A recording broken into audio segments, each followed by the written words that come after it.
Game Master's cheating. Now, this is something that you'll hear about in a Dungeon Master's guide. Dungeon Master's cheating. And of course you can say, well, DM can't actually cheat because DM can do whatever they want in the game. And that's definitely true. However, I remember playing D&D 3.0, and this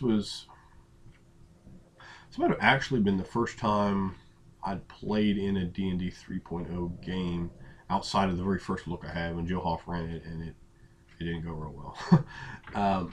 And I know in that game, my character and one of the other characters died pretty quickly when the other characters attacked us because they were bored out of their minds, or we attacked them, or something happened. But I know I got dealt with, and rightfully so. And so I don't really count that too much. But this one wasn't really very good either, but it's a little bit better. It was a game store in the mall, and this was in, I don't know if the mall was actually technically, I think the mall was technically in Fairfax. Anyway, I was living in Fairfax. I was up in a mall. I went up there once a week, and it was a really short amount of time for the game. The mall wasn't very far from where I lived, though. But I can't remember how long the game went in terms of hours, but it wasn't very long. I don't even know if it hit 3 hours. And we'd play, and it was, I want to try to explain it to you to give you a feel. It was very narrow. Like, there was the table in the middle, and then there were, like, you know, it was a very small shop in a mall. And there were, like, rows of books, and then this little gimmick there. And this guy was running it. And he was okay. He was an okay game master. Most of the players were, like, he was a better game master than most of the players were players. Well, of course, except for your main man. And it had enough endearing quality to the game that I played. I come up there, I'm playing a barbarian, make a barbarian. I think we were first level to start off with. And I just made a barbarian. And I think I made a fighter. I took all the, I don't really know the 3.0 system at the time. I just took all the feats that would allow me to grapple people. Like, oh, you have three, you made a fighter, you have 3 feats. I'm like, oh, I think I know what a feat is. Well, what it lets me, fight people, because I'm thinking like punching and wrestling back from AD&D. And in AD&D, that wrestling, we never rolled for no arm bars. And that wrestling proficiency, that was power bombs and elbow drops. That would be called the pro wrestling proficiency for weapon proficiency, because that's what we were using it for. I'll guarantee you that.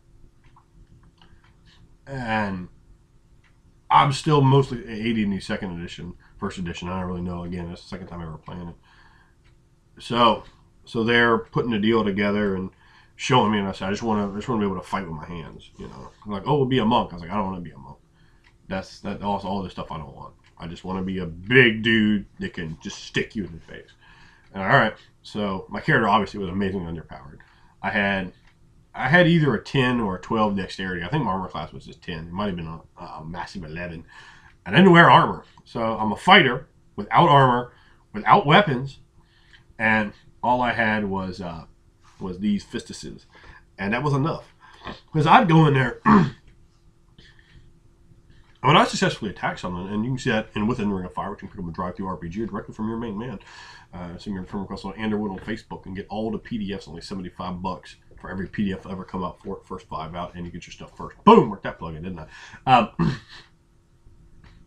I roll, and then I describe what I'm going to do. And these guys had never seen that before. None of them had ever seen that before. So the game master was like, I would just describe how I'm going to do this, that, or the other thing. He was like, oh, man. Well, he's like, well, I think I should do a D8. I think I should do a D10. And like, he's giving me all these huge bonuses. Because I'm 668 pounds, 6'9" and 3/4 inches tall. And he's giving me, all these numbers, which I'm like, well, whatever Game Master says, how you see it. I don't even know, how that all worked in the game. Because, again, it's pretty much the first time I've been playing it. But the funny part was, again, I had no armor. And I had an armor class of either 10 or 11. Because that's how I saw my character. I make what I see. He had a good strength. And he had a really high charisma, too. And I had the bluff skill. I used to screw the other players because they was used to all that metagaming trash. And I was like, I'm going to break their ass of that. Kind of call you over. I got 3 hit points of damage. Come heal me or whatever. So I had a bag of nails because I saw the rules and I saw that you could drop an item as a free action. I was like, oh, I want to take advantage of that. So I dropped the nails and be body slamming people on nails. And that was it. That was literally it. I had a water skin, some rations. I'm a big man. I got to have some rations. I might have had a backpack. I had some pouches for coins, which I just started with none. And some clothes and a bag of nails. That was it. I had nothing. I'm not kidding. Or no weapons, no armor, nothing. And they put them soup bones on a man. And man, the game master, like almost every time I would get hit like once in combat. Like he'd be attacking me, he'd be like, "What's your armor class again?" I'd be like, 11. He'd be like, "Oh, I missed you." But what's your armor class? The next guy, 23. All right, you take hit, you take 16 damage. That happened a lot. That motherfucker did not want to touch me, which he should have. You know, which I kind of figured out. I was like, all right. I just thought it was kind of funny, but you know, and again, it wasn't the kind of game like I really fully invested myself in. I think him doing that definitely didn't help that situation either. And at the same time, that's kind of a weird thing. I don't want to like call it a game master. Are you just trying not to hit my character? I mean, lay it in. I don't give a fuck. You know. So, but yeah, I remember the mother boys. They would take a whooping. Anyway, that was very. It was very fun in a lot of ways, and I certainly taught them. I think all the other guys left that table being much better players from the gaming experience, learning some tricks. Hopefully, they brought them forward and used them, and didn't just reside back into the muck of RPGs. But you don't really do a player favors by doing that. I mean, every once in a while, you might want to keep your character from dying if you roll behind screens or whatever. I'll roll right in front of my character, so it's not even something I can do. You know, at most maybe I could like shave a point of damage off or something like that. But even that, I don't really care to do that. If we're gonna use a dice as a randomizer to tell us what reality is, who am I to change that? So, if that's what the dice say, that's what the dice say. I prefer that myself. A lot of players, they want to just to go over, which I'm not just a go over game master. Don't get me wrong, I'm gonna put you over, but I'm not just gonna put you over. I'm gonna put you under. I'm gonna do everything to really get you over, to get you hot. You understand? As opposed to just lukewarm.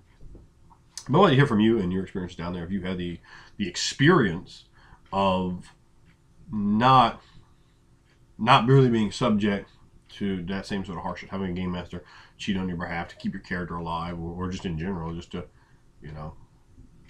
not really damage you. And I'd like to see, what you thought about that, how you felt about that, if you felt some kind of way about that, and what's really good with that. So, thank you for leaving your comments, and as always, make sure you go check out Within the Ring of Fire, deep immersive dark fantasy RPG that you're going to love.